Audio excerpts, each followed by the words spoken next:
বিসমিল্লাহির রহমানির রহিম। আসসালামু আলাইকুম। ফ্যাশন ডিজাইনার হালিমা চ্যানেলে আপনাদের সবাইকে জানাচ্ছি স্বাগত। কাছে এবং দূরে, দেশ এবং দেশের বাইরে থেকে যারা আজকে আমার ভিডিওটি দেখছেন, আশা করছি আল্লাহ তাআলার অসীম রহমতে আপনারা ভালো আছেন। আলহামদুলিল্লাহ, আমি এবং আমার পরিবার সবাই ভালো আছি। আজকে একটি বেবি গাউন বলতে পারেন বা বেবি টপস বলতে পারেন, আজকে একটি ড্রেস আপনাদের সাথে শেয়ার করছি। এটা এলাইন কুচিওয়ালা বেবি ফ্রক। তো আশা করছি প্রথম থেকে শেষ পর্যন্ত যদি এই জামা কাটিংটা দেখেন, তাহলে ইজিলি আপনি এই জামাটা কাটিং করতে পারবেন। যারা নতুন আছেন তারা তো আরও সহজে পারবেন। যারা ভাবেন যে কাপড় কাটা কষ্ট, একদমই না। আপনারা এই ভিডিওটা দেখলে একদম সহজভাবে আপনার বেবির জন্য এত সুন্দর একটি গাউন তৈরি করতে পারবেন।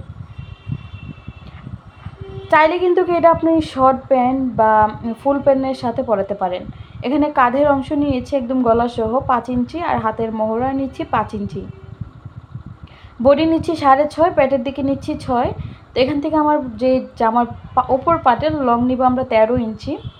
তো 13 ইঞ্চি নিয়েছি। এখন এই সাইড থেকে আমরা এখন যে বডির মেজারমেন্ট দিয়ে মেপে রেখেছিলাম সেটা দাগ দিয়ে দিচ্ছি। আর গলার জন্য নিচ্ছি 1.5 ইঞ্চি, গলার লংয়ের জন্য নিচ্ছি 4 ইঞ্চি। তা আমরা এখানে কিন্তু সামনে এবং পিছনের গলাটা একটু অন্য স্টাইল করতে যাচ্ছি। পেছন গলাটা আমরা বাটন হোল্ড বা হুক ব্যবহার করব, বা পিছনেরটা শর্ট রাখতে পারি। তো এখন আমরা দাগ অনুযায়ী প্রত্যেকটা কাটিং করে নিব। আর অবশ্যই বডির মেজারমেন্ট অনুযায়ী 1 ইঞ্চি আপনারা এক্সট্রা নেবেন, যেটা আমাদের সেলাইয়ের বাড়তি অংশ থাকবে। এখন আমি পিছন পাটের গলার অংশটা কাটিং করে নিচ্ছি। তারপর পিছন পাটের কাপড়টাকে আলাদা করে সামনের পাটটা আমরা কাটিং করে নিব। তো পিছন পাটটা কেটেছি আমরা 1.5 ইঞ্চি, আর সামনেরটা কেটেছি আমরা 4 ইঞ্চি। তা আমাদের কিন্তু গলাগুলো এবং টপ পার্টটা কাটিং করা কমপ্লিট হয়ে গিয়েছে। এখন আমরা সেকেন্ড লেয়ারে যাব।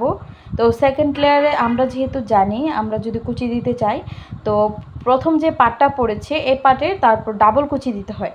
তো আমাদের প্রথমটা যেহেতু 4 পার্ট আছে, তো আমাদের এখানে যে জামা টোটাল লংটা হবে সেটা হবে 20 ইঞ্চি। এখানে আমরা সেকেন্ড লেয়ারটা দিচ্ছি 8 ইঞ্চি। এখন 8 ইঞ্চি করে আমি 2টা কাপড় কেটে নিচ্ছি। এটা আমাদের কুচিটা এবং সামনে এবং পিছনে দিতে খুব ইজি হবে এবং বেশি করে কুচি পড়বে। যেহেতু এটা একটা টপস এবং গুল ফ্রক টাইপের একটি জামা, তো সেই জন্য এটা কিন্তু একটু আনকমন লুক দেওয়ার জন্য আমি একটু নেভি ব্লু কালার কাপড় দিয়ে একটা বউ বানাবো। তো এখন গলার পট্টিগুলোকে ভালো করে সেলাই করে নিচ্ছি। সেমভাবে আমি পিছন পার্টের যে পট্টিটা সেটাও সেলাই করে নিব।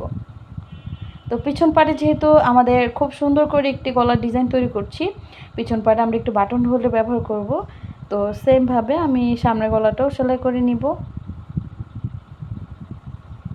আপনারা চাইলে কিন্তু এখানে এক কালার কাপড় নেভি ব্লু কাপড় দিয়ে গলাতে পাইপিং দিতে পারেন। আমি যেহেতু সামনের দিকে একটা বউ ব্যবহার করব, তো সেই ক্ষেত্রে আমি যে ডিজাইনটা সেটা একটু আনকমন রাখতে চাচ্ছি।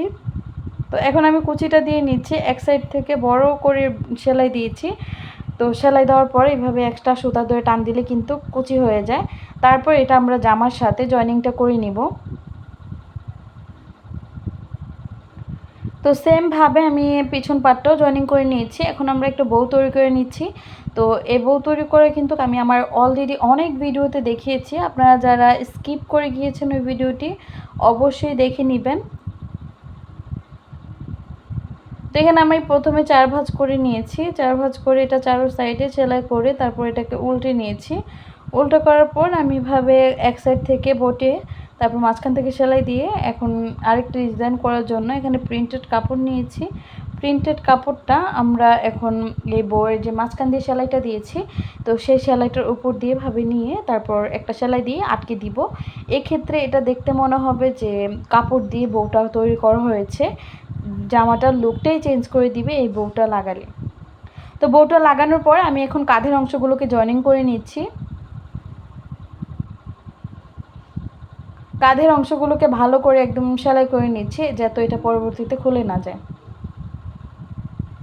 এখন হাতাতে আমি নেভি ব্লু কাপড় দেওয়ার জন্য এখন আড়াআড়িভাবে কাপড় কেটে নিব।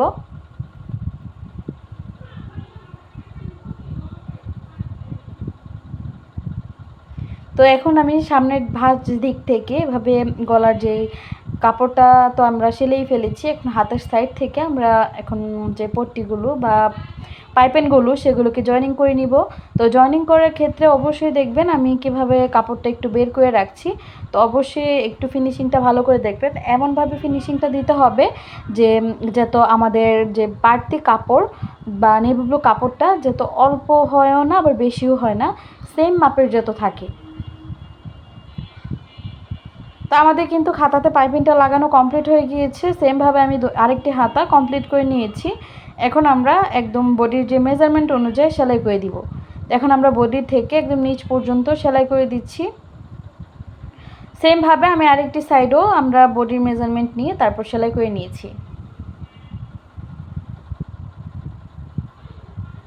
তারপর যে নিচের দামানের পোর্শন সেটা কিন্তু আমরা অলরেডি সেলাই করে রেখেছি।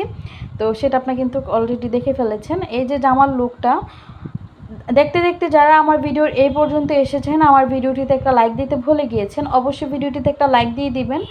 আর নতুনরা যারা আছেন আমার চ্যানেলটি এখনও সাবস্ক্রাইব করেননি, প্লিজ সাবস্ক্রাইব করে দিবেন। আর যারা অলরেডি করে ফেলেছেন আপনাদের সবাইকে জানাচ্ছি অসংখ্য ধন্যবাদ। আজকের মতো এখানে বিদায় নিব। সবাই ভালো থাকবেন, সুস্থ থাকবেন। আল্লাহ হাফেজ।